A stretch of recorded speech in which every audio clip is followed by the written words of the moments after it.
Well, welcome everybody. If you're starting to hear and see a visual screen for our public forum number 2 for the hospital redevelopment project. I'm Mick Reneisen, the Deputy Mayor. You'll hear from our co-chairs, Vi Simpson and Mayor John Hamilton in a moment.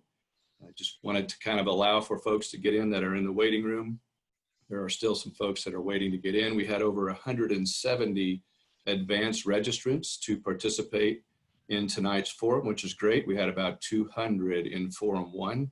So we'll just wait a couple more minutes to allow for some people who are still waiting or getting on to the call on the forum right now, and then we'll get started with our program.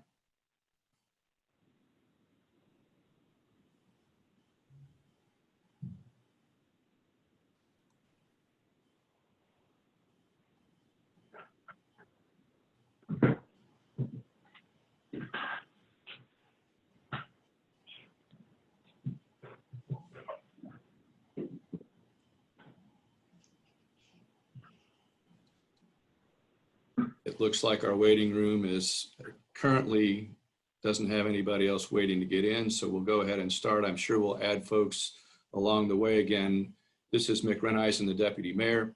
I'm now going to turn it over to our co-chairs for the hospital reuse project, Vi Simpson and Mayor Hamilton. Vi, would you mind beginning and welcoming everybody to our evening's activities?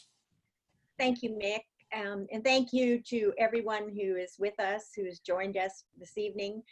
The mayor said a few minutes ago that this was a very exciting time, and we are all excited about listening to you. This is your opportunity. It's the second in our series of opportunities for community input, and so we're glad that so many of you have joined us.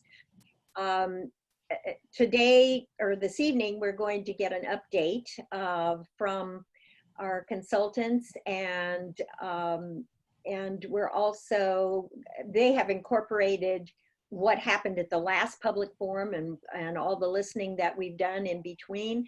And so I think what is exciting about tonight's presentation is that we're going to start to get some ideas on paper, so we can start to see and visualize and think out loud together about what's possible. So with that, I'll turn it over to Mayor Hamilton, and thank you again for being here. Thank you so much, Vi, and thank everybody for being here. Vi, your leadership over the last several years has been terrific in helping move this along. 2020, I'll just make a couple quick points because we want to jump in. 2020 has been a hard year. There have been a lot of challenges in this year. And I will say that one bright activity and exciting opportunity is this hospital reuse effort to think about the future. Maybe we can lift our eyes a bit out of the daily news cycle and concerns and really think about the future of our community in a very rare way. And I want to thank all of you for being part of it. The second point I'll make is just this presentation tonight reflects so many people who've worked so hard to bring this project to where it is. Still early stages, but a lot of effort. And I want to thank the team, both all the city representatives and all the partners who are helping put this together. There's a terrific team of people, and I want to thank all of them for helping bring this to the community for this second forum. And I'm going to be quiet and look forward to seeing some of these ideas and hearing the community react. And just thanks so much for everybody committing your time to help envision a future for our community. Thank you. Thank you, Mayor Hamilton. This is Mick Reneisen, again, Deputy Mayor, sort of leading from the city side of the project. And I wanted to give everyone on the call a little bit of a background on where we've been so we know where we're going in the future. I think it's first important to note that the work product that we're expecting from our consultant is called a master plan. And what does that mean? It means basically a framework or concepts that we can use that will lead to some zoning changes for the area. It's obviously all medically zoned at its current use, but that will change as part of the master planning process as we move forward. What it is not, a master plan process is not architecturally designed finished buildings that will be built at the end of the master plan. So clearly the concept phase that we're in now we would welcome and do welcome input from our community. This is number 2 of 4 forums. Each one will go a little bit more refined as we hear from our community about what you like and what you don't like until we get to the conclusion, which will be sometime in December. Our consulting team is Skidmore, Owings, and Merrill from Chicago. They were selected in a very competitive process back in January by members of the Hospital Reuse Committee, the City Council, and the city staff.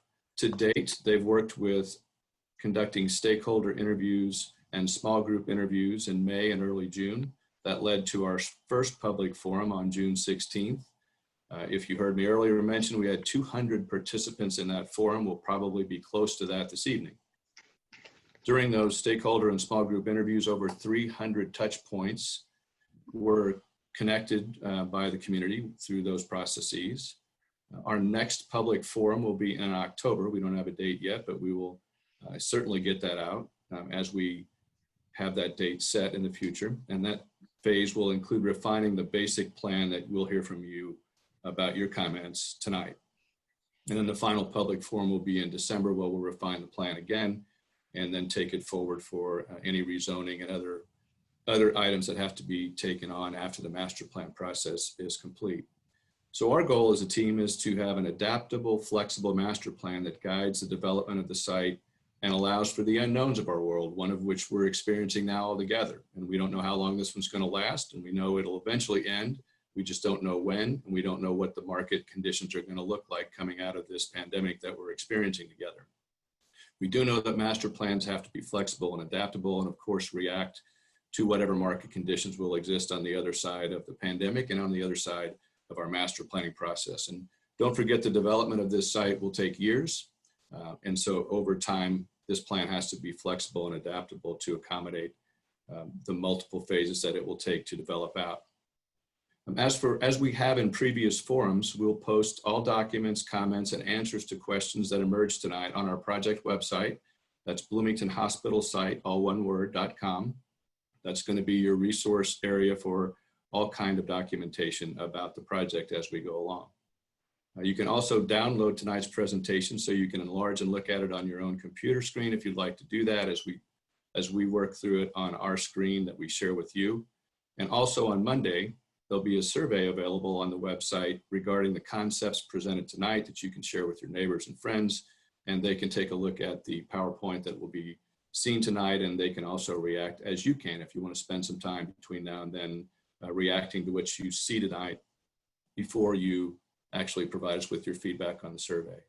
With that, I'll now turn it over to Doug Voigt from our SOM team to lead us through the next part of the process. Thank you again for your participation. Look forward to hearing from you. Great, thanks. Hi, everyone. Hope everyone's having a nice summer, staying safe and well. We have quite an extensive agenda tonight from our first public forum. As was mentioned by the mayor, if someone could put on mute. We love to have kids here. And actually that's a goal, is to really understand how this represents the community values throughout this master planning process. So we have a number of things to go through.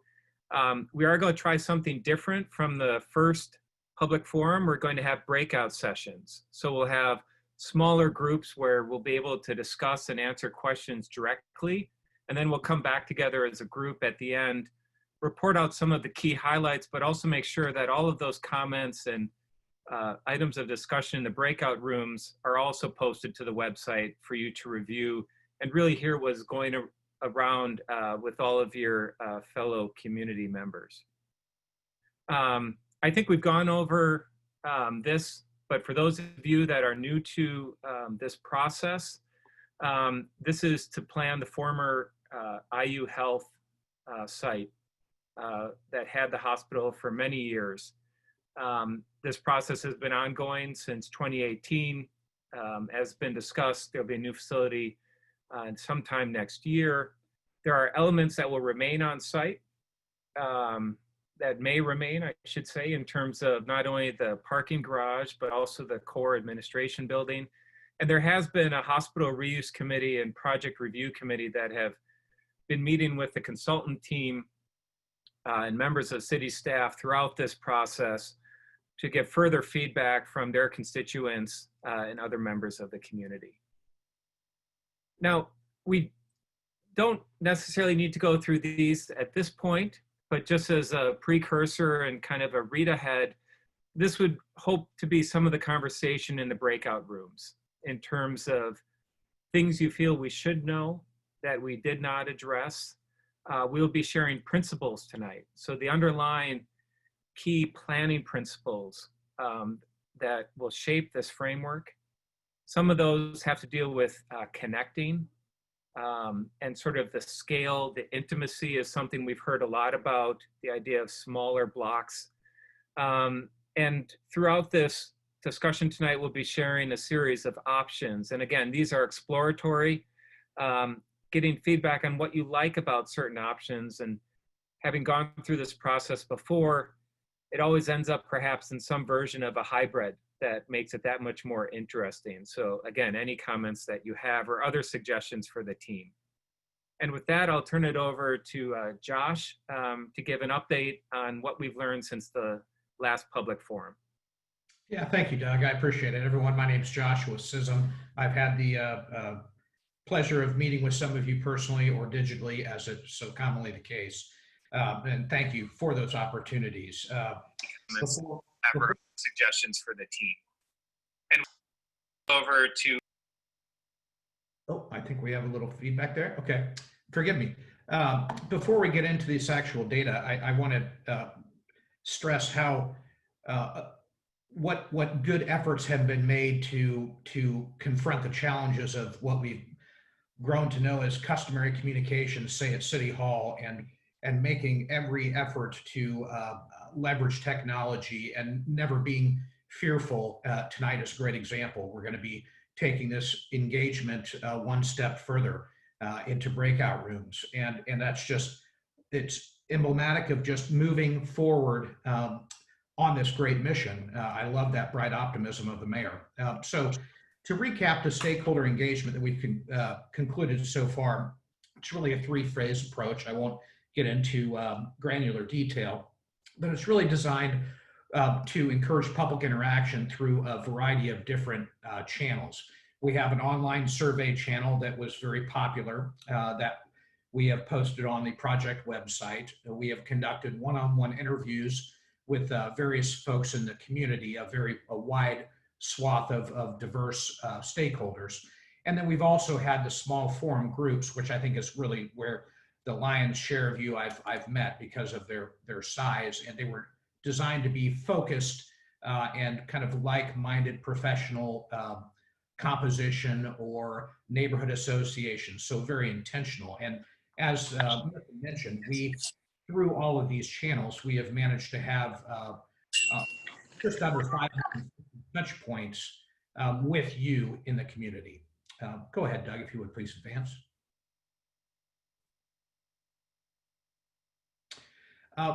You set out on these missions, and if you don't understand the core values of a community, it's very easy to go astray right out of the gate. Fortunately, Bloomington is a really strong community.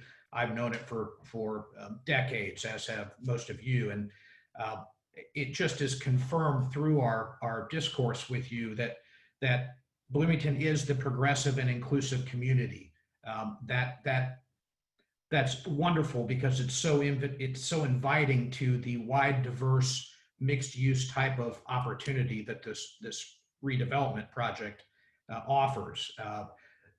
It's a place for the arts. We see that across town. We see that in current projects, and we expect that to be part of future, particularly this project. The city of Bloomington has always been committed to being green and sustainable, so that is a facet of this project that will not be overlooked. And overwhelmingly, Bloomington is always forward-looking, so we're going to be able to capitalize and not be anchored in the past, but be able to leverage this as a forward-thinking, forward-moving, positive development for the city.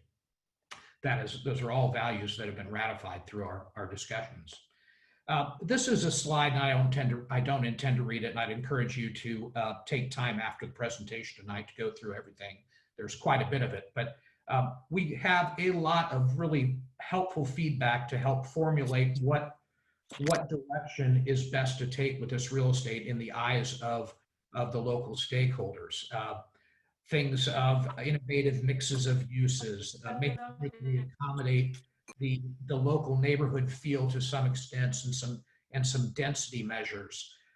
Making sure it's a lifetime community that captures the span from singles to small young families to aging populations, that it's a harmonious mix, that this real estate and development area is so large as we know it, that there's no refuting that it would be a potential secondary hub for the city, but it needs to be a complement to the already thriving central business district of Bloomington. We know, back to that green concept, that we want to incorporate pedestrian traffic, adapt cars as a component, just as transportation is a necessity, but have a good sense of balance in place, making sure that as we grid this out and bisect and put in pedestrian thoroughfares and vehicular thoroughfares, that we make best efforts to keep in mind, how do we keep a net zero or net positive type approach always in place. And finally, kind of overarchingly, is how can we leverage this to do things differently? We know that it's going to be different in the future, and how do we best deliver that difference so it's an excellent benefit for the city? This is a word cloud. For those who aren't aware of word clouds, this is taking and aggregating all of the comments that we received and looking at the highest number of repeated comments. And they show up in a word cloud through the emphasis and size. So it's so great a tool because it's visually evident what has been deemed critical and most important by the stakeholders, the community. And you see it right in the middle: community, pedestrians, development, inclusion, a lot of the things that we just spoke about on the last slide. But you start to look a little bit deeper and you look at things like connectivity, which is a wonderful outcome because of the number of existing and growing and new amenities that surround this parcel. So we look at this composition of expressed interest and take that as a launch pad into the emerging themes that you'll see presented here shortly. The survey I talked about a minute ago is one of the channels. Survey results were pretty evident. I want to point out that as you see them ranked here, you'll see a little legend there in the lower right, which is highest ranked uses.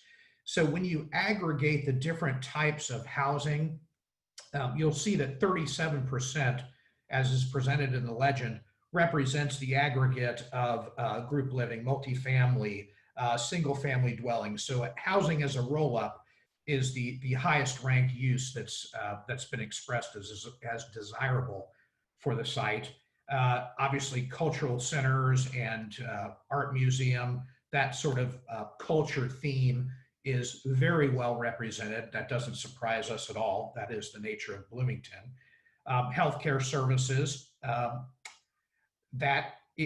we would expect that because of its historic use as a hospital, but we also expect it because of the ring of existing social service and healthcare providers that exist, and we expect to likely keep their roots in place. So just so you know that this is sort of the feedback from a quantitative data gathering standpoint, and I really love the way that it's tracking.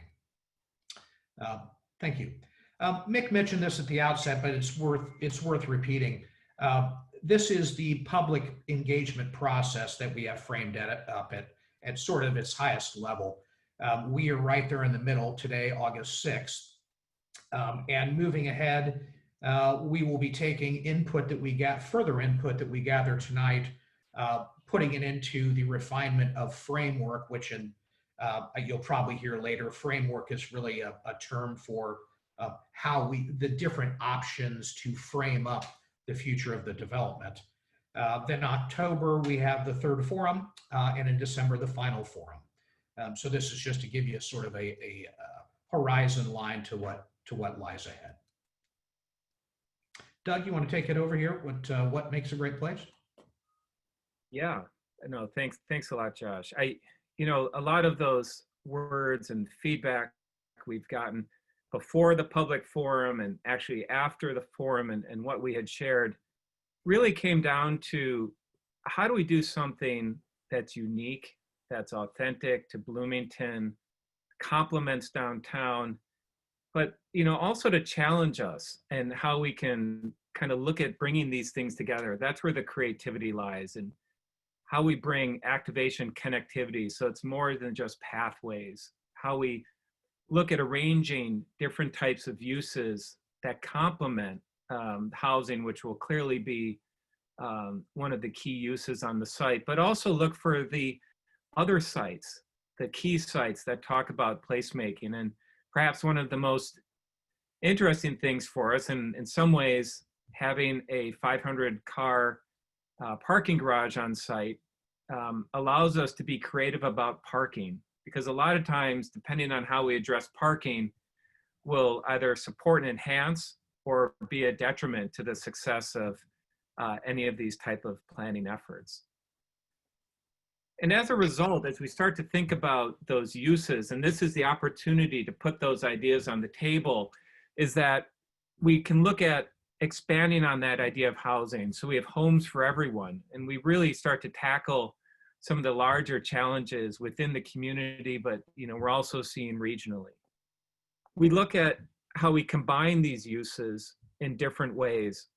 This is meant to complement downtown. So what sort of activities can coexist here in and amongst housing, be it arts and culture or other activities that really create a unique, but also well-scaled and appropriate sense of place. As I just mentioned, Bloomington is rich in both culture and the representation of community. There's many places to do that within the city today. Are there other places that we can create on site because of the strong linkages through the B line and, as you'll see later on, the connectivity and enhancement of the street grid?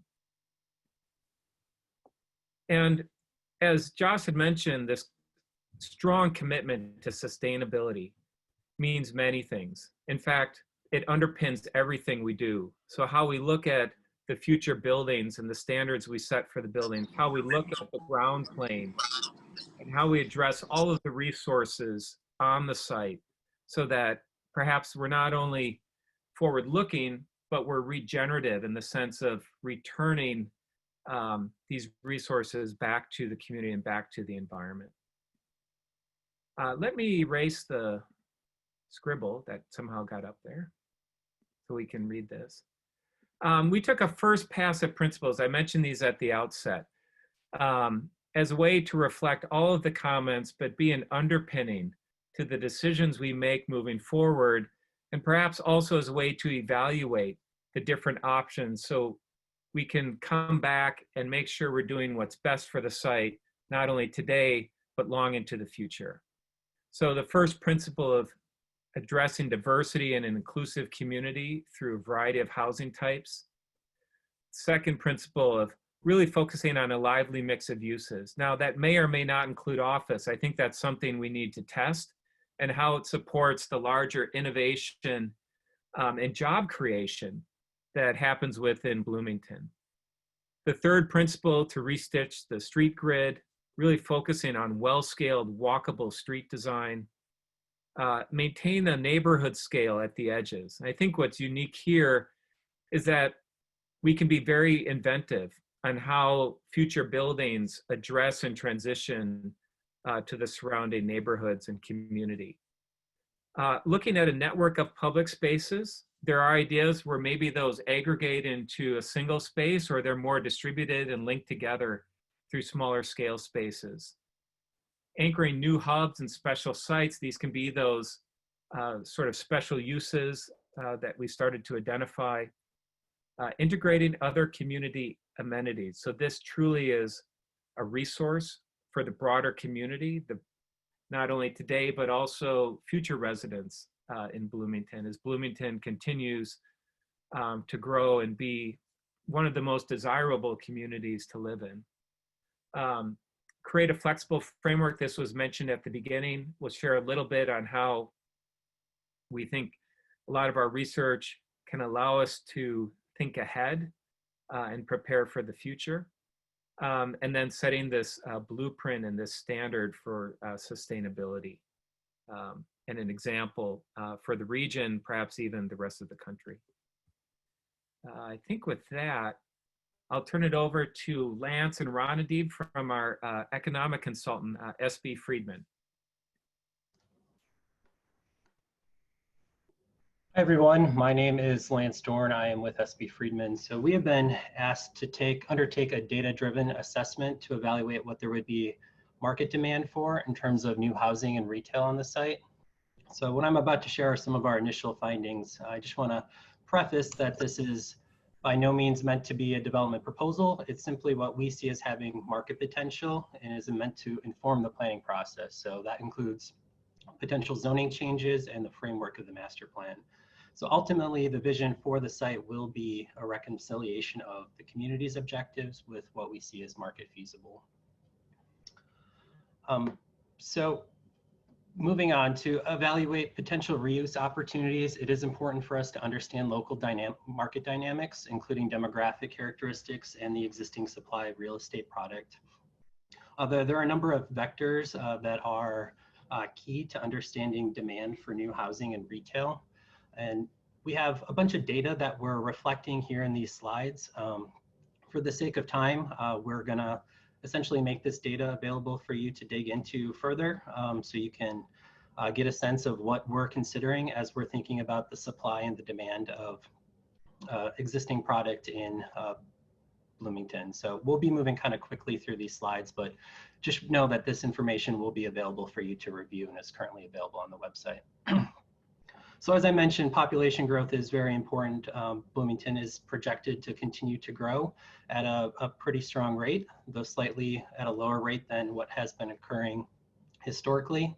And there's projected to be growth in all different age cohorts. So that's important because as people move through different stages in their life cycle, people will have different needs in terms of what they expect in terms of housing. So we can advance to the next slide. So this is a sense of both median household income as well as education and demographic changes that are occurring within Bloomington. So we can continue to the next slide for the sake of time, but we are a highly educated community and there has been some advancements in terms of diversity over the last 10 years. Employment is a key vector in terms of demand for new product, and obviously education and government are the biggest employment sectors in Bloomington.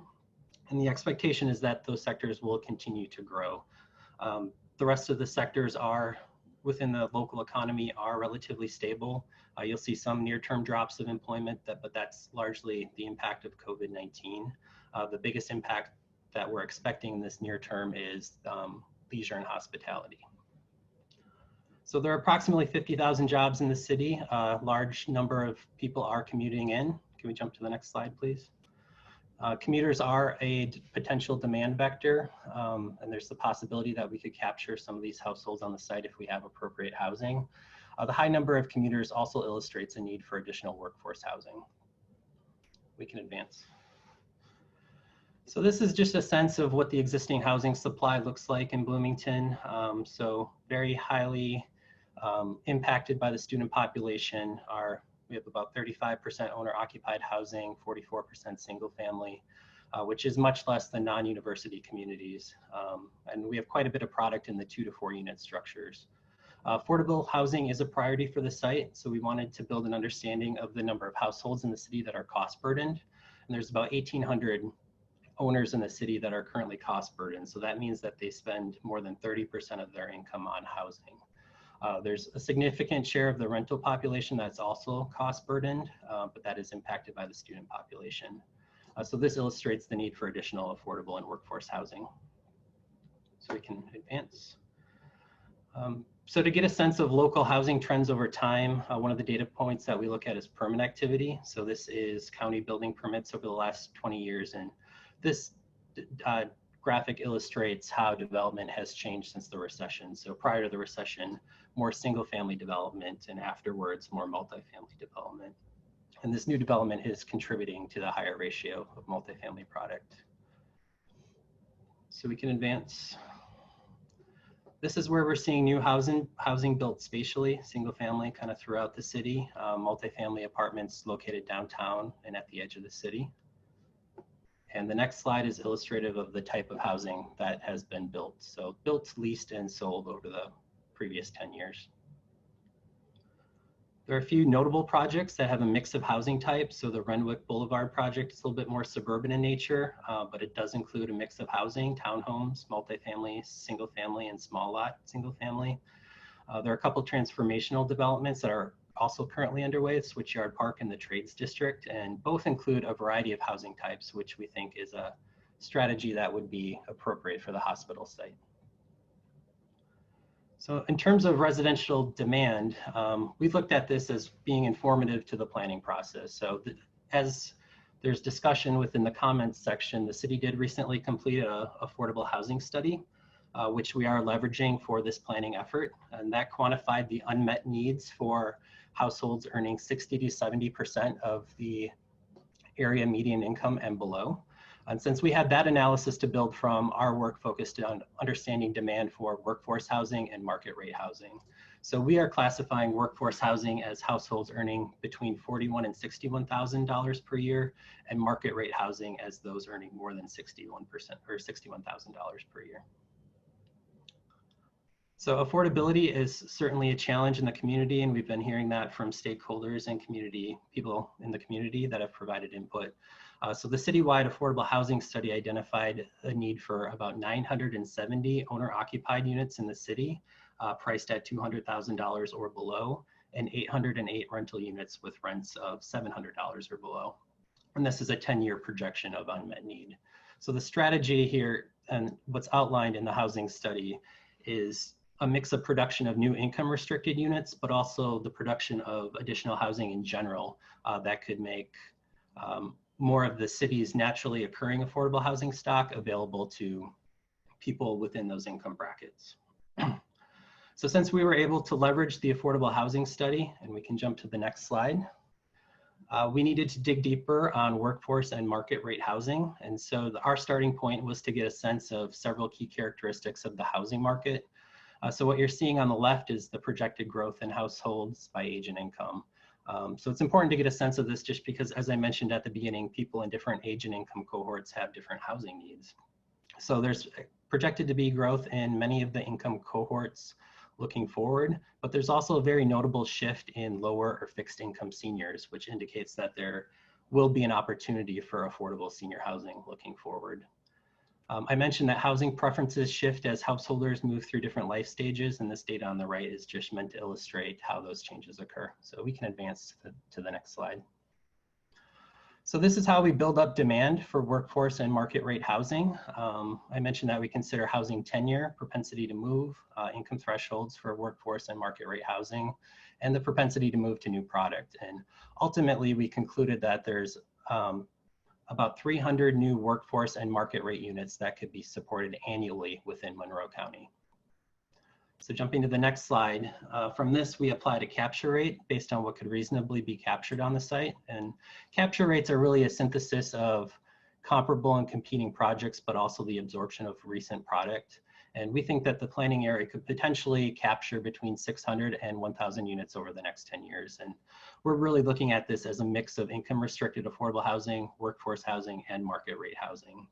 And in terms of demand, it roughly breaks down into thirds amongst the three. And we envision this as being a varied product type to capture the most demand. So a mix of multifamily, townhomes, attached single family product, and small lot single family product. And as I mentioned earlier, there is precedent for this in Bloomington, developments with this varied product types. So jumping on to the next slide. Actually, if we could go back 1 second before we jump to retail. So one thing that I do want to touch base on is obviously COVID is on the top of everyone's mind right now. So I just want to make the point that we are expecting that there be a near-term impact to market demand for residential product, but what we're considering here in terms of projections is really the long-term market potential. So obviously this is a large site. It'll take several years to build out. So what we're demonstrating here is reflective of a long-term market potential. So in terms of retail, this is just a sense of what the existing supply is in Bloomington. There's been some new development, and CoStar is currently tracking some strong occupancy. There is some lag in data because of the impact of COVID-19. So obviously this pandemic is creating a shift from bricks and mortar shopping to more e-commerce. And that's something that we do expect to continue to happen in the near term. We can jump to the next slide. So given the site's location and context, we think that the site is most conducive for local retail. And how we build up demand for local retail is a consideration of several things. So we consider unmet demand in the market area. That's what we call retail leakage. That's spending that's being generated within our trade area but occurring elsewhere. And also demand from non-resident workers and projected growth. Our demand projections, we have accounted for trends in retail, specifically the shift to more e-commerce and the impacts of COVID-19 to result at what we think is market supportable on the site. So if we jump to the next slide, ultimately we believe that Bloomington is very well served by retail, but we do think that a small amount of retail could be feasible in the initial phases. So we're preliminarily thinking about 20,000 square feet. And this is retail that would really support the other uses on the site as well as the surrounding neighborhood, and also be attractive to users of the B line. So types of typologies that would be appropriate are dining, health and wellness, and small shop specialty retail. And just for context purposes, I know some people might not be able to visualize what 20,000 square feet of retail is, but just picture the fact that a typical CVS is about 10,000 square feet. So not necessarily recommending a CVS, but just for contextual purposes as to how much space that is. In the near term, a subsequent phase of development, we do think that there could be additional demand for general merchandise tenants. And as we think more long-term about retail on the site, it's going to be really important that we think about flexibility within how we're hoping to incorporate retail. So obviously there are shifts that are trending away from more bricks and mortar retail, and that's something that needs to be considered as we're thinking about the long-term vision of the site. In a post-COVID world, the retail that we do expect to be most viable is either retailers that have more of a convenience focus or retailers that are more experiential focused. And it will be important to position retail in that way. So experience-driven retail typically is a mix of uses with a unique sense of place, and it's able to attract more people from a wider geography. And then convenience retail is where you go to buy your basic goods and services. So those are typically attracting customers from a more localized geography. And again, we're not considering any specific users at this point. This information is really meant to inform the planning process.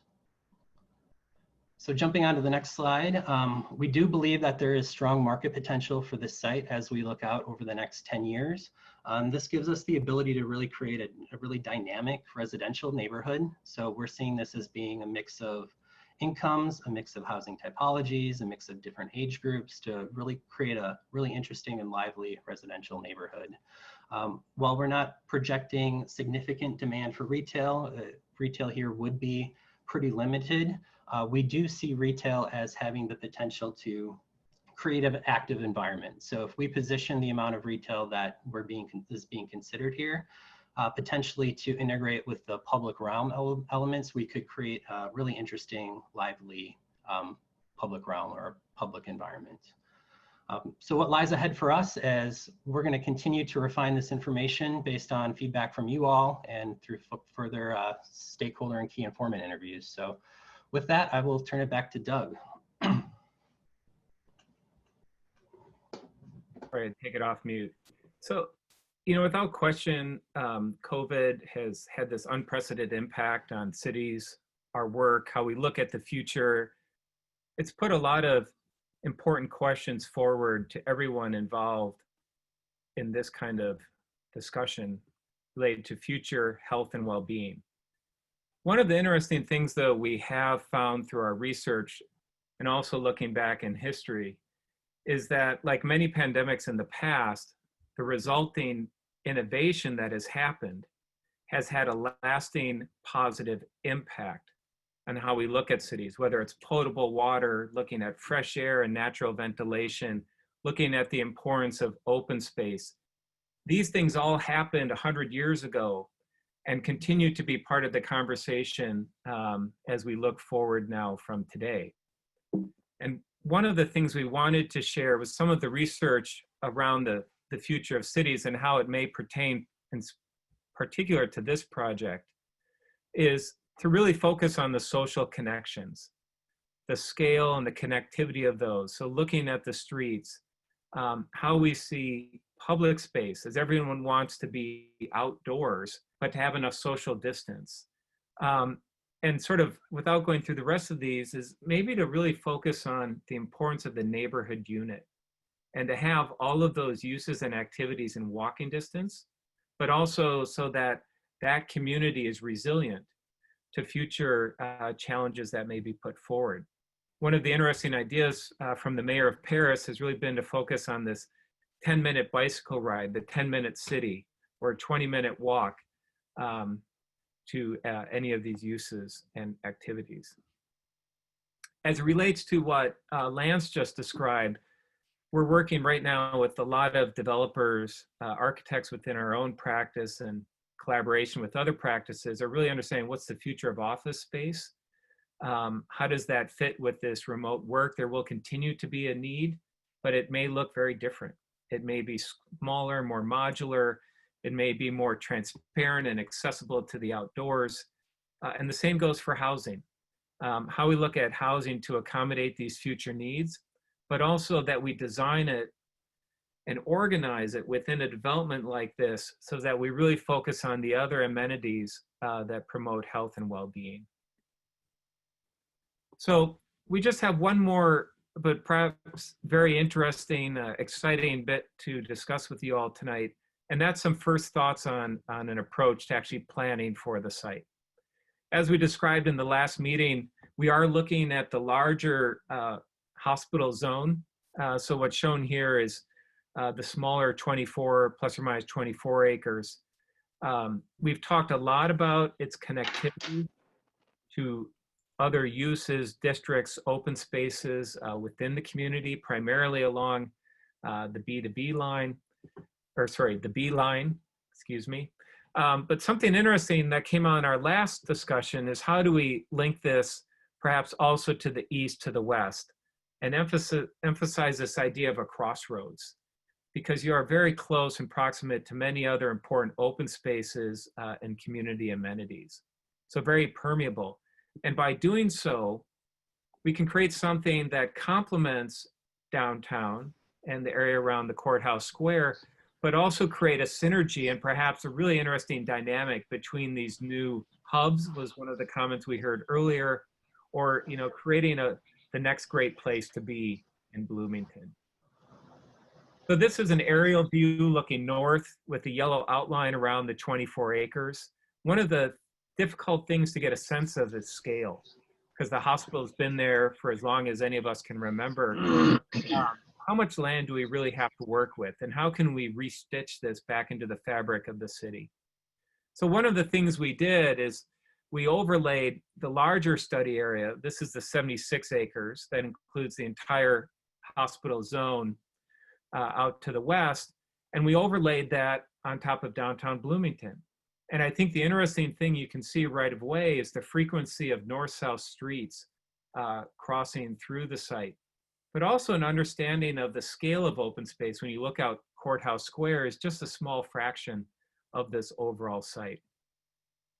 Now, for those that perhaps have visited other cities and recall why they're so charming and walkable and pedestrian friendly, it's because of this approach to scale and block size. If you look at Savannah, Georgia, this is going back to 1700s, they laid out this larger system of blocks, but also squares. And this kind of frequency of smaller squares, all linked by these mid-block walks and green alleyways, is really charming and captures something that is very walkable, very accessible. Another one that we reference a lot and a lot of professionals is Portland. And that's because they focused on a block that is 200 feet by 200 feet. It makes the downtown incredibly walkable, and this extends further north and south into the adjacent neighborhoods. It's perhaps one of the most pedestrian and bikeable cities in the country. What's also interesting, though, is that we have the opportunity to represent something that's unique here in the Midwest. And that's that unique intimacy you get in the smaller towns like in Nashville, Indiana. You know, the length of the site from east to west is more or less the main street. And again, you can see that finer grained fabric of streets that connect through in a north-south direction. And of course, as urbanists, we put Rome. Why did we put Rome? Because this can also be organic. And perhaps that kind of sense of discovery that you get when you walk through these districts is something we can do in a way that's very Midwestern and very well scaled to Bloomington. So this is the site. The area in the darker tan is the 24 acres. You can see 2nd Street and 1st Street, and then Morton and Rogers Street on the east. So how do we restitch the grid? One of the things we looked at was extending the north-south streets through the site. A second idea is to continue to enhance the east-west connections and align with a lot of the other improvements that have been put forward by the city and past studies related to more bikeability, walkability, calming traffic along these important corridors. But something that came out in the ULI study a couple of years ago that was very intriguing to us was how to subdivide these blocks then in an east-west direction with a mid-block walk or some east-west connection. And just working on the land ownership, this could be quite interesting and actually create then a smaller scale of blocks and create more diversity across the entirety of the site.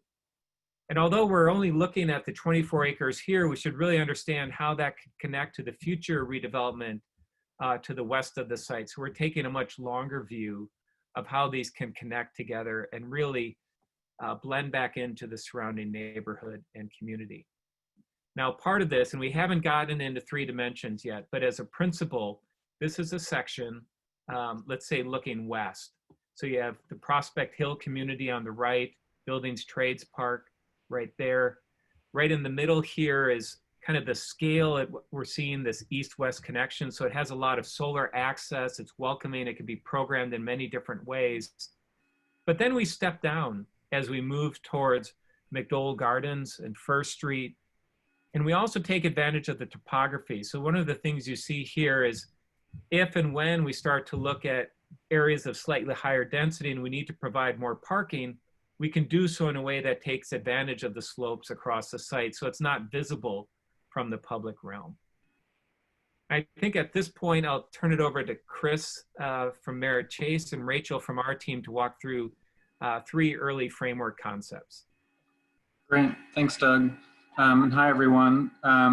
So when we started to think about public space and public realm within the framework that Doug just laid out, we wanted to think first about what's the identity and character of the public realm, and really thinking about public realm first as a way to set up the framework for the development. And so one of the things that really resonated with us is the identity of the landscape, and Bloomington as a tree city, significant urban tree canopy, as well as state parks and national forest in the region, and farming and food production as part of the identity of Indiana. Next slide. Also limestone. This region is the limestone capital of the world, and we have an opportunity to potentially reuse limestone on site as part of perhaps the identity of this development. And that association with water and the potential to reuse and manage stormwater on site will be important here as well. I think one of the great things about Bloomington is the pride and feeling of being in a city, while also the immediate proximity and access to nature. And I think that is something we want to continue to feel in this new development. Also, I think as has been clear in some of the feedback we've gotten, the arts as a kind of Bloomington-wide, but also a key driver potential for this development, the recent mural in Bloomington here, and then sustainability through many different layers, environmentally, socially, economically, as a key driver for the site as well. So again, the existing site. Next slide. And the three schemes, we've started to formulate titles for each of them just to help you understand them a little bit as we then we'll be asking for your feedback about them. The first one, Connected Gardens, a series of gardens throughout the site. The Muse, kind of linear green connections, and then the Greenway, a more central civic connection. So the first scheme, Connected Gardens, you know, we imagine as a series of public open spaces, plazas, courtyards that could be, you know, small pocket parks that could provide food, recreation, active and passive social gathering. Go to the next slide. And so here you can start to see how that could play out. Across the site, you can see the larger courtyards that could be developed within each parcel, and that east-west connection that could go through the site, linking each of those together. And we imagine these as public spaces for social connection within your community. Some of them might be larger, like this, for events, but others may be more intimate. Here, showing what some of these intimate spaces could be, especially in a time like now where we're all outside, but flexibility is key for programming and activation. And the potential to explore new housing types, again, with lush green courtyards. And within that, connectivity, streets and plazas that support mobility and accessibility across the site. For each of these schemes, we wanted to begin to orient them into three-dimensional space for you all. And so just to orient you, this is the existing site, and the tan represents those 24 plus or minus acres. North on this image is the bottom right of the page, and you'll see Building Trades Park there, and then Beeline to the left of the page. So this is what the site looks like with the buildings potentially to go away. So as part of the agreement with IU Health, the hospital will be coming down, but as Mick mentioned, the parking garage will remain, but the core building also may remain. And what we're left with is this mega block site, which is fine for a hospital campus, but as we turn it into a more pedestrian scaled walkable neighborhood, we need to begin to break up that site. And so as Doug mentioned before, one of the ways we can begin to do this is to extend those north-south connections through the site. So you can imagine bringing Jackson Street, Fairview, Maple through the site, making Madison a more dynamic connection as a way to break down the scale of the site. And you'll note here the elevation markers. This site has a lot of topography, so that's something that we need to keep in mind as we move forward with the design, because it is really critical that we do create a public realm that's accessible to all. Here we're showing, again, a way to divide the site even further and make it even more walkable by establishing an east-west link. So we imagine this beginning at the Beeline and creating a very walkable public realm through the site that in the future could then connect to the broader recreational assets and amenities in the community, like the Twin Recreation Center, RCA, and Wapani Park. And so then to even develop a finer grain of pedestrian realm in this site, you can see more green spaces appear. These are the connected gardens that Chris was talking about. And these would be more public-private spaces that you could imagine all those activities and programming desires that Chris had mentioned appearing. there on the site. And it's also important for stormwater management on the site.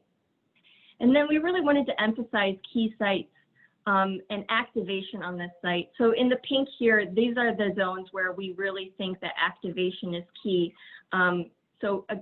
At the area by the Beeline and Kroger, we see as that as a key site that could be developed first, really honing in on the energy that's already on the Beeline.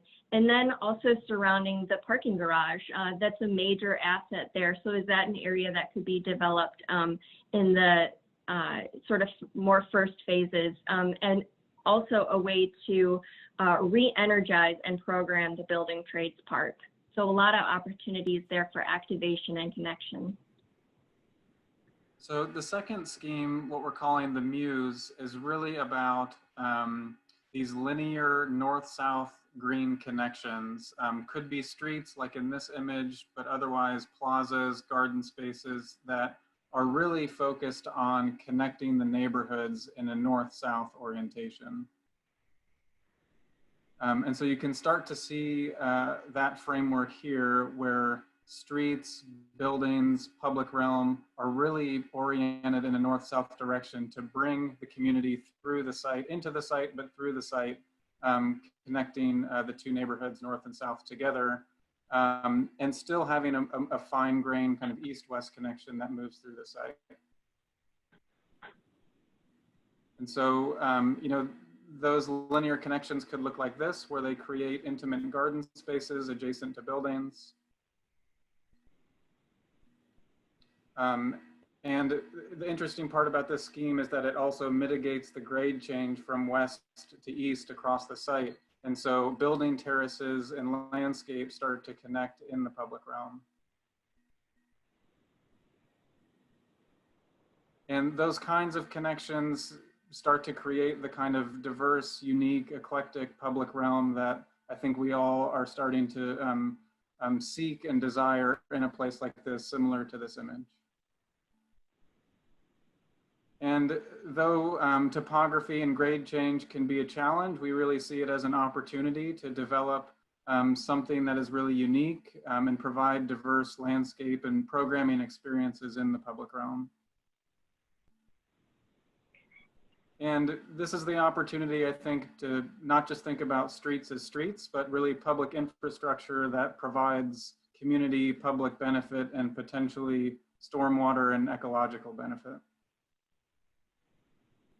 So this is a similar buildup, and we can go through it rather quickly. But again, the existing conditions, here we're bringing one less street through with the idea that these could be connected by more pedestrian-oriented laneways. So if you go to the next one, Doug, showing the east-west link there. And then here, much more linear in the north-south direction, series of laneways that connect the development sites together. And again, this notion of activation along this new east-west connection and the ability to activate the existing parking garage, Building Trades Park, and the Beeline Kroger area. And so the third scheme is a little more unique in its approach in that it develops a more central, civic, open greenway through the middle of the site. And so you can see in the plan here, starting on the east at the Beeline with a broad, generous public space that brings you in and then kind of meanders through this civic promenade through the site where active public-facing building edges would front out onto this public space that would really be the kind of core community gathering space within the development. And so here's an example of one of those spaces where it's really the heart of the development where the community can come together. And again, this idea that a terraced landscape could be used for gathering and connectivity could weave through it. And this is an opportunity on a larger scale that stormwater management could be celebrated and visible through potentially stormwater features like this one. And some larger spaces within the development also provide flexibility for larger community events. Also larger areas for ground floor building activation to spill out and activate the edges of that central space. And I think in all the schemes, this is important, but certainly here, community programming could really start to activate and become the identity of this district. Yeah, so once again, looking at this build up, if we go to the next slide, looking at how, Doug, if you could go to the next slide. Just looking at this broader swath that we're proposing here with the east-west connection and how that might be the main activated space on the site. Again, this finer grain of pedestrian realm, and then the areas where we could really emphasize early emphasis. Yeah.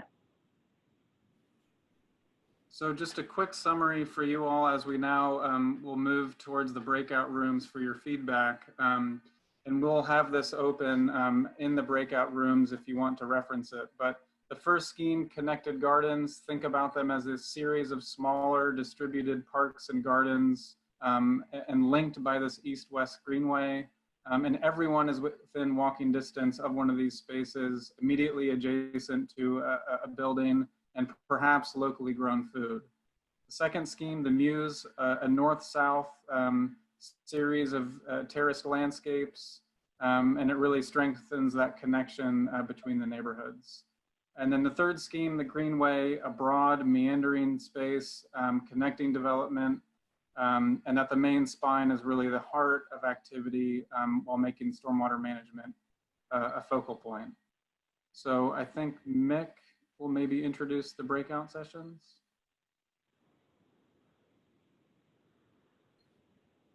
I think you might be on mute. You would think I'd have done this enough to not make that mistake. Thank you, Chris.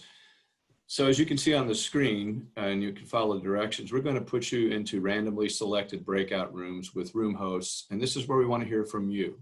So it's going to take just a few minutes as this breakout room occurs for you to click on your invitation to the breakout room, click join when you see that, as this screen indicates.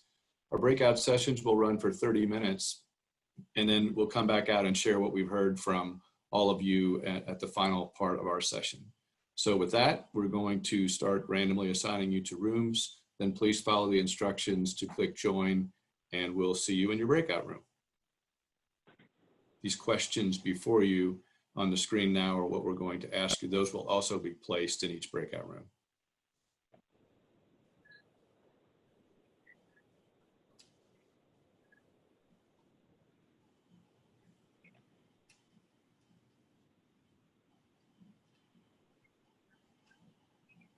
Thanks all. Just putting everybody in the right rooms now, and we will be on our way shortly.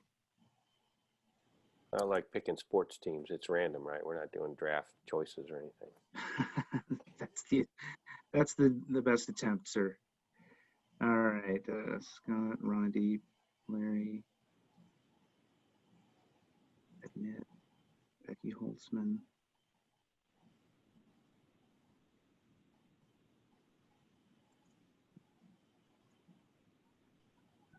Aaron, Pearl, Simpson.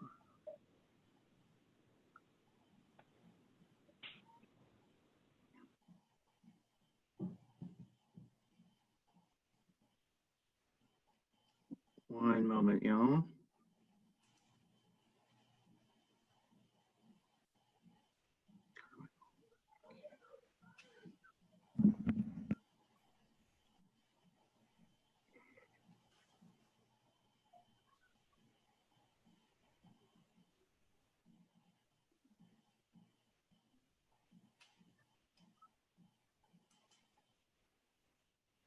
All right, I think we're on our way now. Thank you.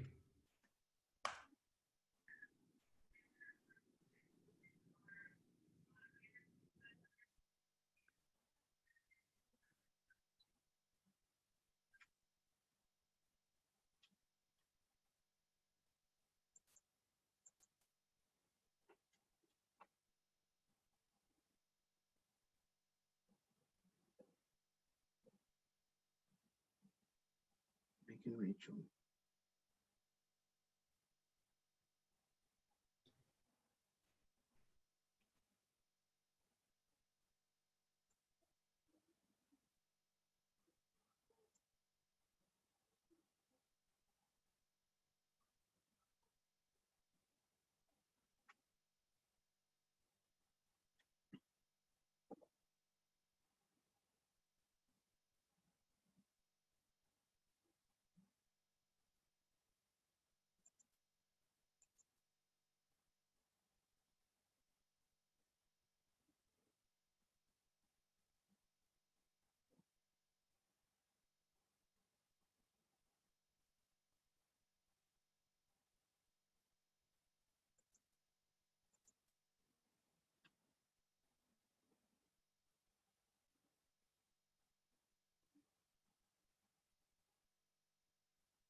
So, well, if you're still in the room with me here, that means that you should be in a chat room. You should have received an invite to move into a chat room. Is that not the case?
Aaron, they're all muted. Maybe that's done from Central Command. Yeah, let me try that now. And same thing with the video. They're all shrouded, except me, it looks like. Yeah, I'm wondering what the how to solve that problem. Maybe by choice. Could be. Right now I'm just making sure I've got somebody from the consultant team in every room. It's kind of daunting. Things are moving around here.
kind of unusual getting moved around back in space, isn't it?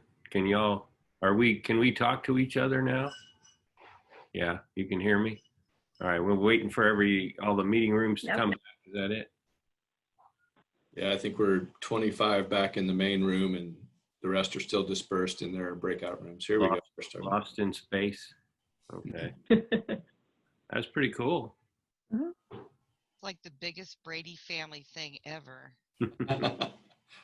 I bounced among the different rooms and they were all civil. I will just say that they were all civil, everyone I visited. So that was nice. Sharing ideas. Hi, Chris. Hey, how you doing? Good. Hey, Chris. Good to see you, John. Hi. I don't get to see it at the farmer's market anymore the same way. That's true. Things Junior change. Grandson, yeah. Yeah, we miss it.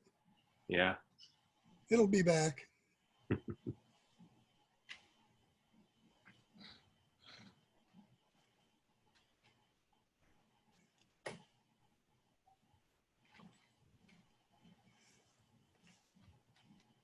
I'm recovering from a hip replacement and it's doing really well. I'll just pass that on. I didn't Hey, know good for that. you. Well, that's good. I'm I had to glad. try twice, which was kind of a bummer. The first one didn't work, but Ooh, this one worked. So Keep exercising. I'm already, yeah, that's what I've heard. Don't miss that. they were both post COVID closures and all that. Yeah. Yeah. All right. Good. All right. We're zooming up here. I see Aaron's back. Hi, everyone.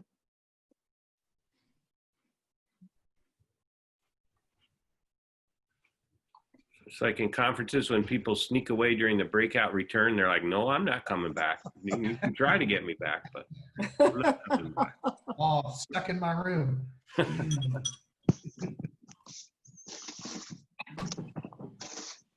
So the way that we'll run this report out is I'm just going to call out based on the order that I see people in the room here for our consultants to report back out. So Deb, just FYI, I think you're going to be going first. And then I'll set a little 2-minute clock and we'll proceed from there, and I'll tell you when time's up. Maybe you better make it a 1 minute. I don't know. We've gone over already, haven't we? No. We're about 7 minutes over.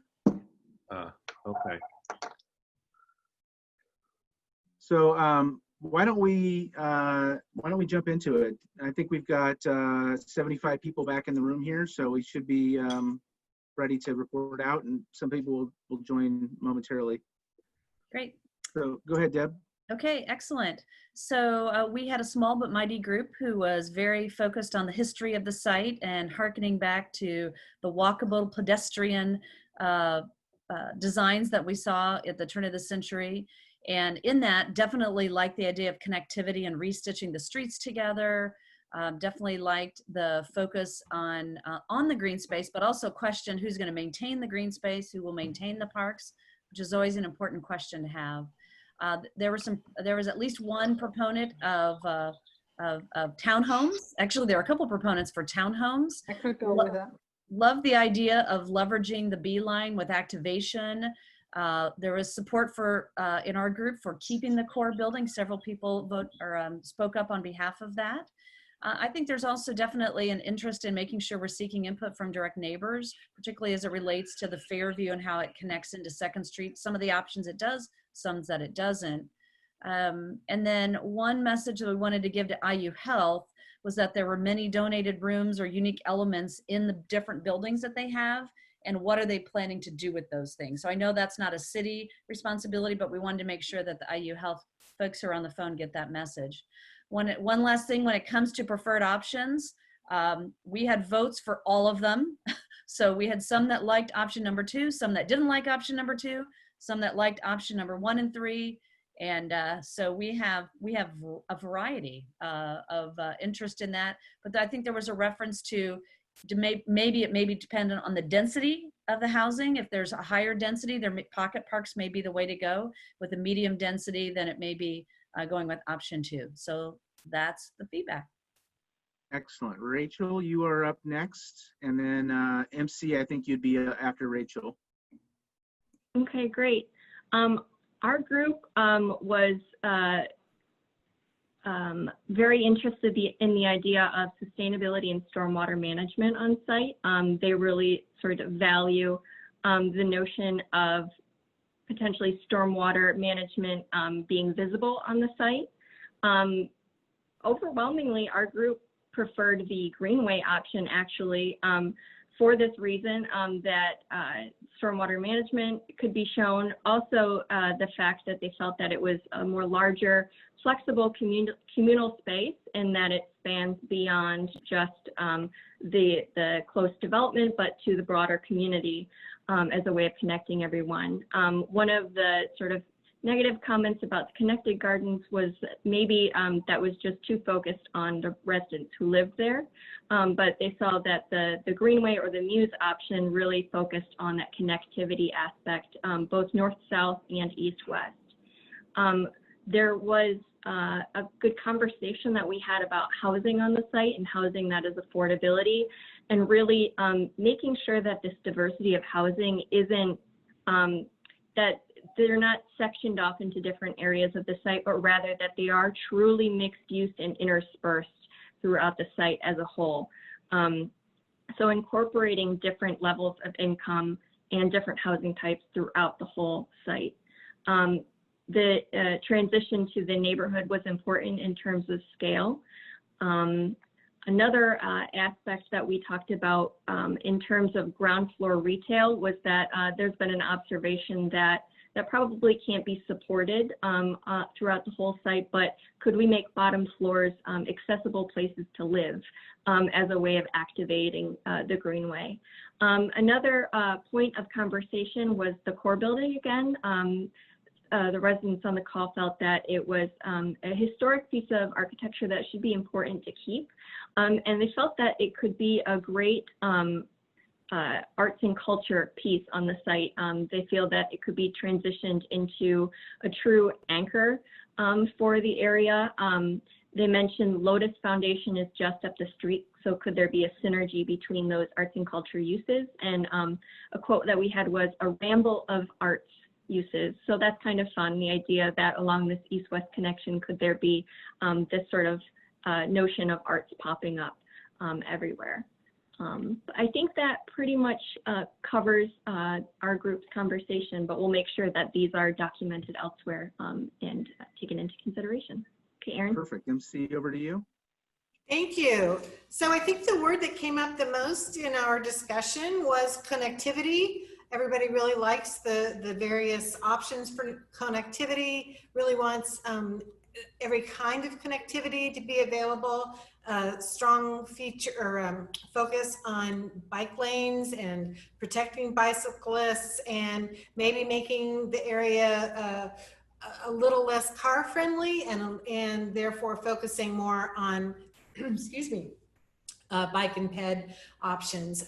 Overall, the response was they liked the mood. They thought that just the general ideas were good. I think that they felt they reflected what they'd been hearing in their other meetings. We, in our group, we had several people who lived within various levels of distances of proximity. And so we're really quite familiar with the area, which I think was helpful. They like the green investment, also some concerns about how to keep that looking good. But other folks said, hey, you know, we've come a long way with that as far as native plantings go. So that is an option. Let's see, connectivity, pedestrian access, greenway, a little concern about the option that uses the courtyards, that those private courtyards might not get used as much as the more public space. Probably not an ideal location for urban food production, but everybody seemed to agree that prioritizing housing is going to be important. And we didn't dig in super deep on different kinds of housing in our discussion. Again, back to the bike connectivity. Want to pay attention also, though, to how this site interacts with the neighborhoods around it. They called it, we call it the next ring around the area. So we want to continue to support and maintain those areas. Overall, I would say that our preferences seem to focus around schemes 1 and 2. It's a tough call between, or I'm not 1 and 2, I'm sorry, I said that wrong, 2 and 3. And I would be hard pressed to tell a hard lean on either one of those. We got to the point at one point where we thought maybe just a hybrid of 2 and 3 would be the best possible case scenario.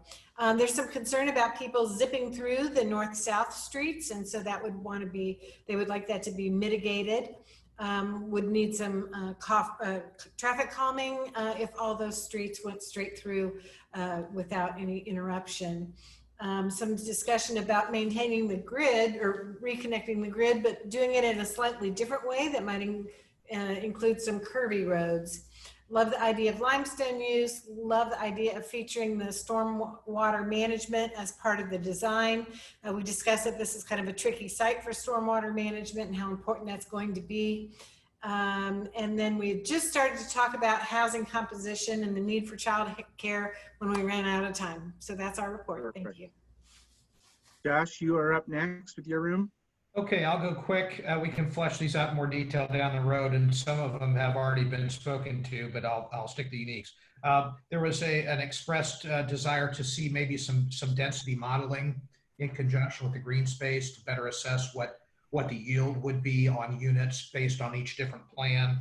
The thought is that the real estate can really solve a lot of housing need, and so focus on connectivity because of the existing amenities, existing parks, that rather than have it be a broad park unto itself, it is rather a beautiful greenway that connects all these other amenities.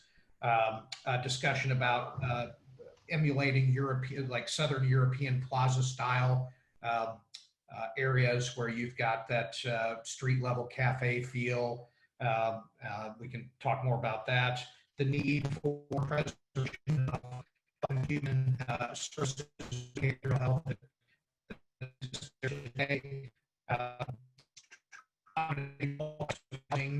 and figuring out how we can do that. One very interesting thing that came up was there are going to be a lot of people that are going to be investigating this as it activates. And so where are they going to park? So I think we need to think, even though we have a parking garage, that would easily be utilized for visitors unless it's utilized for residents. So this will draw a lot of attention. So I think we need to be thinking about how we steer those first visitors. Let's see. The other is 2nd Street, that we need to be attentive to 2nd Street and how that impacts from a public transportation standpoint, not overlook the larger scheme of how it all works together, not just the real estate development. We did not have a prevailing scheme that was a winner. I think the prevailing opinion was we love it and we want to see more. So overwhelming support for what you guys are doing. Very good. Mary, you're up next. Great. Make sure you can hear me. Okay. Yep. Well, we had, our group consisted of people that were mostly from the adjacent neighborhoods from McDowell or Prospect Hill. They really like the connectivity and the stitching together of the grid and the focus on complete streets. I think one of their concerns was that there was so much green. They were surprised at how much green had been represented. And there was actually a concern that they would prefer more housing than as much green as we'd seen. They want some green, however, they don't want to give it all up. They really saw the site as more supportive to the other amenities of Bloomington with Switchyard Park, building trades. You're still within a 10 to 15 minute walk of downtown. And so making sure that we're not taking away from that when we've worked so hard to make that as active as it has become. Thank you. They were very supportive of the scale transition, but down to the neighborhoods that seemed to be respected. They really would like to see a variety of housing and also keeping some medical. perhaps HealthNet would like to encourage that kind of amenity to stay in the area. In general, they liked all three of the schemes. There wasn't necessarily a favorite, although they liked the name Muse.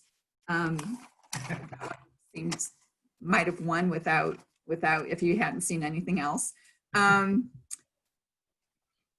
But for the most part, they really wanted to support Bloomington in a larger scale, didn't think we need as much gathering space, concerned that how would the green spaces be paid for or kept up. You know, you couldn't necessarily rely on neighbors to do that. And so is the city really willing to take care of that much green space? But they did like that the fact that the blocks were smaller, and they really wondered where the density would happen, especially if there's that much green. How would you support the density that's being talked about? There was one really good question, and that is what happens in the interim once the buildings come down? How will those sites be maintained while we wait for the rest of the development to happen? So, but I know overall they were very pleased with the direction, and I think, yes, let's see more and let's support the broader amenities of Bloomington as well. Very good. On to Ranadeep. Yeah, thanks, Aaron. And you know, there's recurring themes here. I think we're seeing that that connectivity is essential, stormwater and mitigation of water is essential. In our group, there was a little bit of concern about this focus on retail. You know, that there's a lot of unleased retail in the market, and then given the COVID situation. And this question of density was brought up, especially in the COVID world. Do things need to actually reduce in density? So related to the principles of the framework, I think there was general agreement on the principles. There's no one who was opposed or said anything opposed to the principles. So that's, I think, a key factor. On the grid, you know, there was this question about the microgrid as to whether it was electrical or transportation. I guess our thought was that it was the transportation, but I think the SOM team maybe can clarify that in the future. Our thought was basically a transportation grid through the site is what we were under discussion, but that is something which would be great to clarify. There was this discussion about scale, and something like Prospect Hill or McDowell Street, you know, in terms of street diet, and the scale of street is important. And so that those were examples that were brought up in terms of the neighborhood scale, but those were definitely all appreciated. In terms of the preferred concept, there was a wide variation. I think people generally liked all the concepts. There were folks who said that, you know, we could live with all the three concepts, but it was interesting that there was one group who said that they preferred the Muse because it had more than north-south connectivity. It didn't divide the northern neighborhood and the southern neighborhoods because it had this feel of stitching together the north and the south, whereas the Greenway concept had a little bit more of this dividing feel to it. You know, you could assume that like this east-west connector, it could be a connector, but it could also have a dividing function of the north and south portions of the site.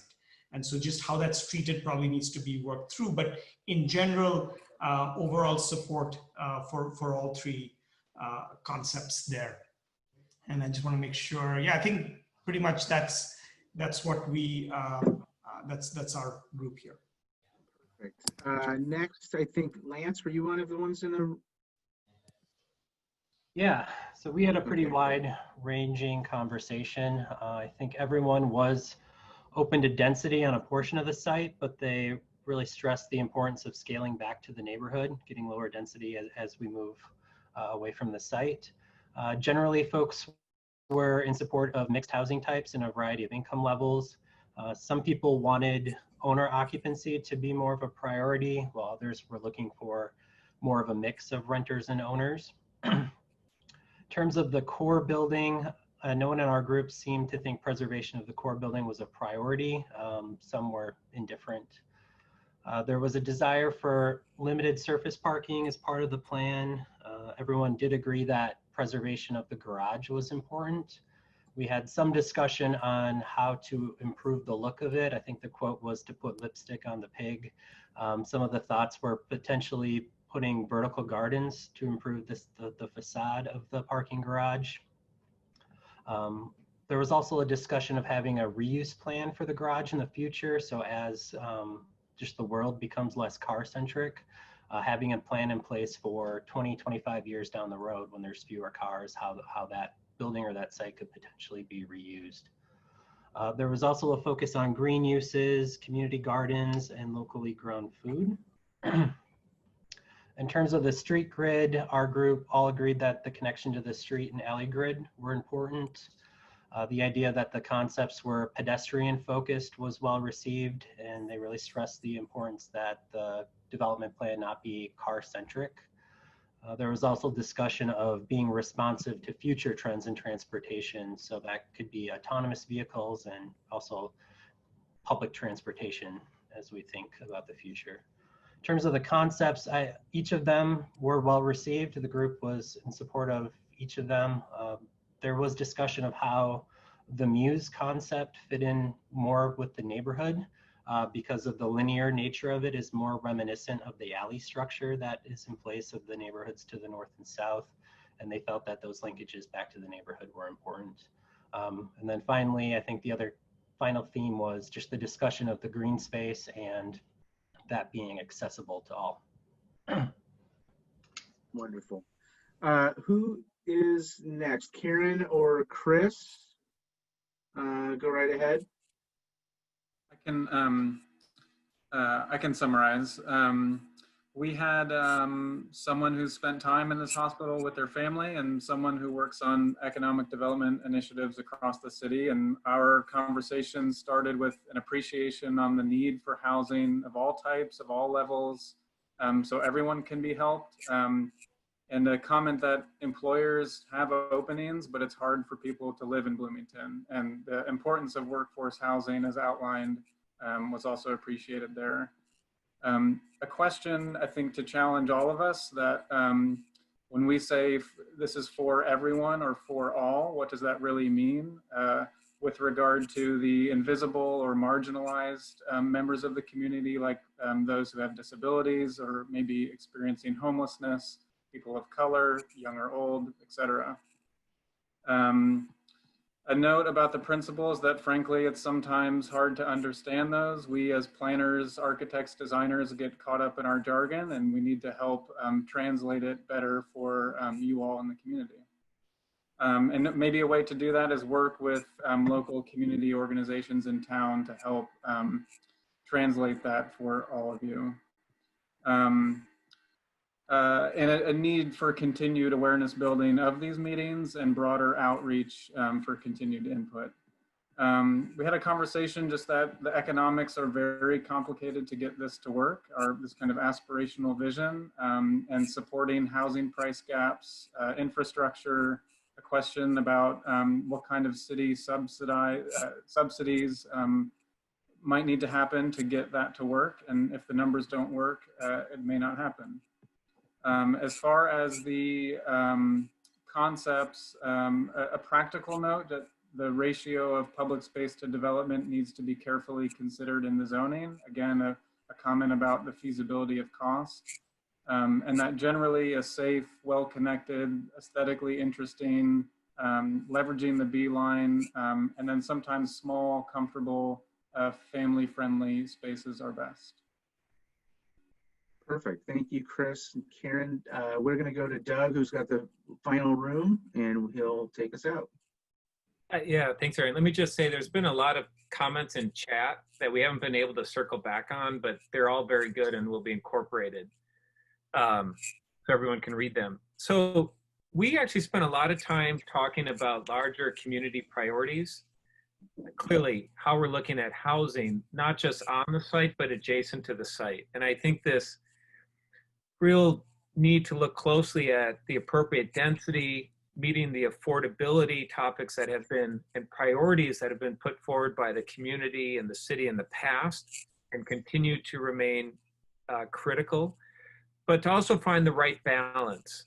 And I think this conversation of looking at the site to address a lot of the housing needs in close proximity to downtown, but that may also take the pressure off redevelopment within Prospect Hill and McDowell Gardens. So I think there's further study there that the team needs to do.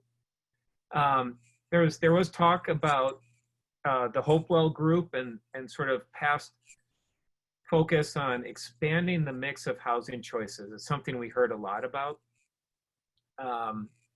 Someone had talked about green space in a couple different ways. One is public versus private. How do we make sure that it feels public and that it is accessible, but also that it needs to be multifunctional?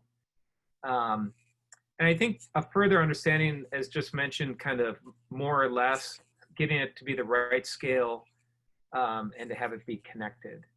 And also, this, I think, overlapped when we were talking about activation, because we spent a lot of time talking about how that would reinforce this framework.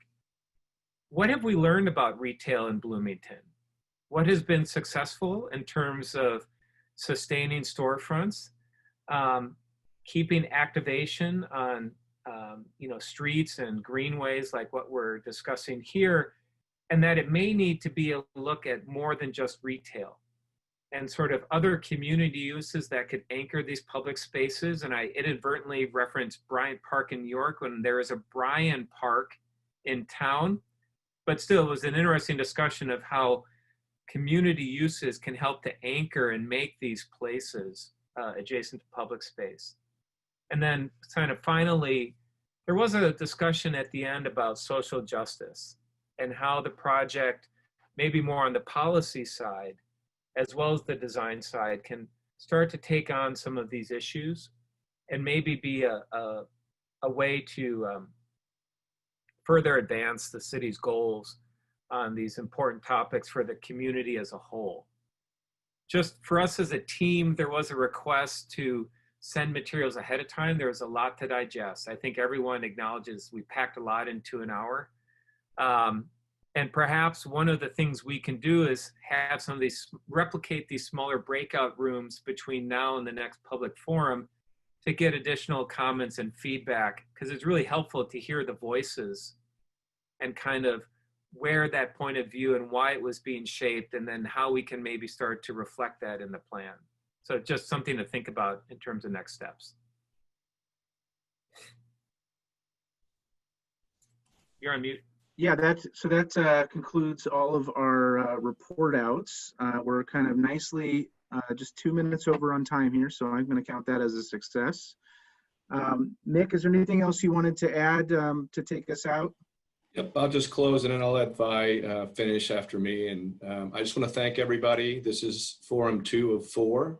Don't forget that the bloomingtonhospitalsite.com website is your go-to place for everything about the project, including tonight's presentation, the recording from tonight, previous presentations, answers to questions, and other documents that there's a trove of information there that we'll continue to add to.